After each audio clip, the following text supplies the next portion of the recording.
One of my most frequently asked questions is, how are you getting such and such velocities out of a certain cartridge? Well, one of the ways that I get certain velocities, especially higher velocities than what you might happen to experience, is because of my years and years of reloading and having the ability and understanding what it takes to get the velocities to give me the performance with any specific cartridge. One of the most popular cartridges out here is 7 Remington Magnum. At one time it kind of led for years the field in popularity. It's waned behind somewhat, but it's still a reasonably good cartridge for a lot of folks doing a lot of things, shooting a large variety of game anywhere. So I'm gonna point out here how some of these things are done and how I get there. And we're going to talk about velocity here. And notoriously, this cartridge has always been underloaded in velocity, even since the very beginning, when this cartridge came on the market and rifles became available for it.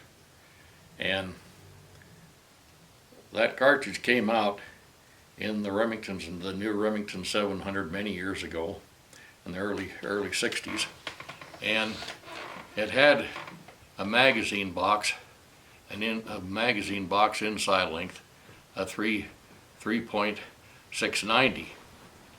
Now, the factories have loaded this cartridge in most instances to around about 3¼ inches long. Well, this is like 400 thousandths shorter than what you could fairly load to. So right on, when I bought my first 7 Remington Magnum in 1964, this came very apparent to me that the factories were seating the bullets much too deep, and we needed to do something about it. So even my very first early rifle, I saw that this throat was lengthened to give me the ability to load to a little bit longer loaded round length. And I'm going to pretty much center around 160 grain bullets for the 7 Remington Magnum. And because there's some good choices there in bullet design, that bullet weight, that are good bullets as game bullets. So my loading aspect is going to be, directed with these things in mind. Now, I understand that you have various people, have rifles that have been manufactured by somebody else with a perhaps shorter magazine box and one thing or another. Well, that's where you're at. You're handicapped with that situation. But you're not handicapped with a little bit longer action. For instance, Winchester action or a Remington 700.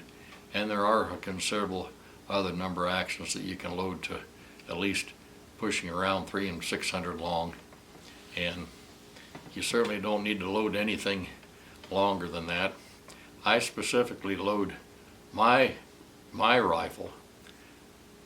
It's on a Winchester Model 70 action, pre-64 action, with a good stainless barrel on it. And I load my cartridges for that rifle to 3.590, and this gives me a considerable velocity edge. And I just had somebody lately here, and I've had it many other times, people ask me, how do you get these velocities? Well, this is how. Longer throating my chamber to give me the velocities.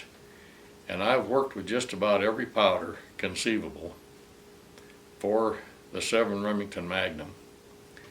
And to this day, even from the very beginning, once that some 78-28 became available, the cartridge was brought out and they made 78-28 for that for that cartridge, but it never became available for us for many, many years as hand loaders. However, because of my connections and my close relationship with Les Bowman shared 7828 with me that the factories had shared with him clear back in the 60s.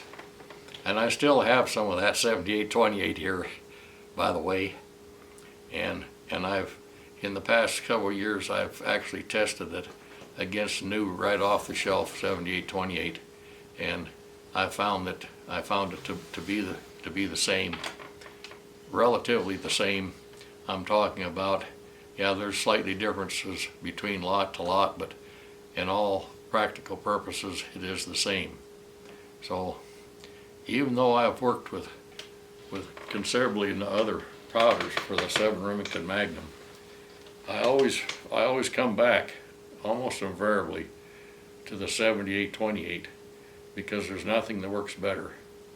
It works tremendously good, not only with a 160, but bullets down to 140, up to 175 weight bullets.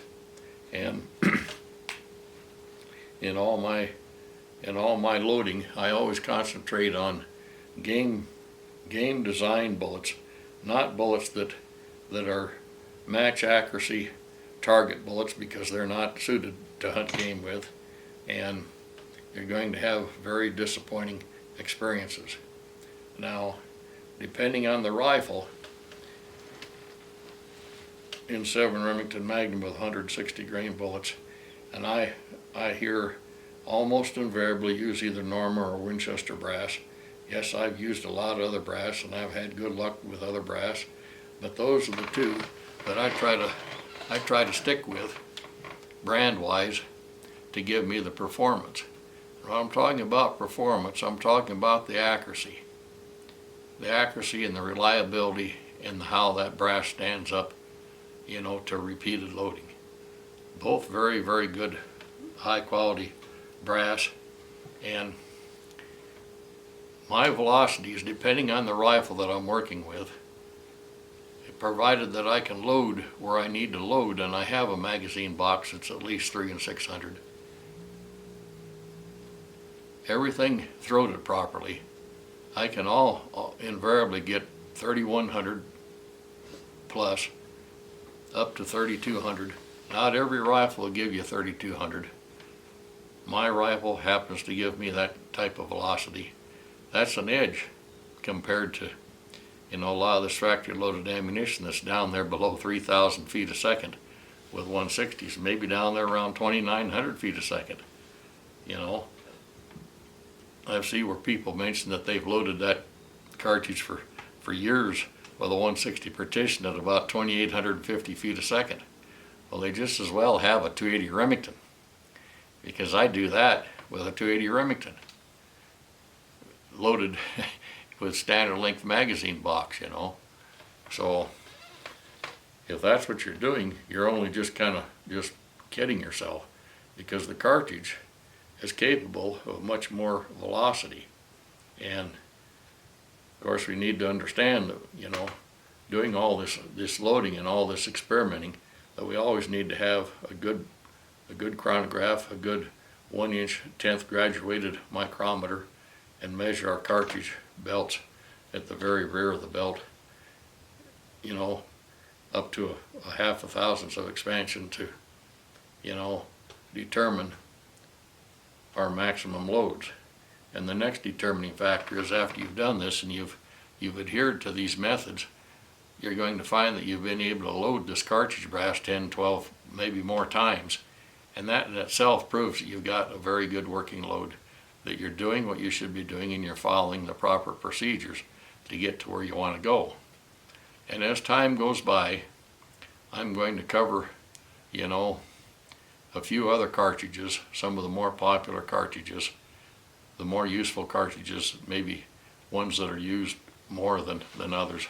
I'm not going to go into some of the more obscure aspects, some of these cartridges that have been pretty much, you know, set aside years ago. Not that they're not good cartridges, but I'll have somebody ask, well, why don't you just do a video on this or do a video on that? Well, the fact of the matter is there's probably a cartridge case that I have talked about over time here that's very close to maybe something that you're talking about. And capacity wise, so it'll give you a pretty good idea of what you can do with this cartridge or that cartridge.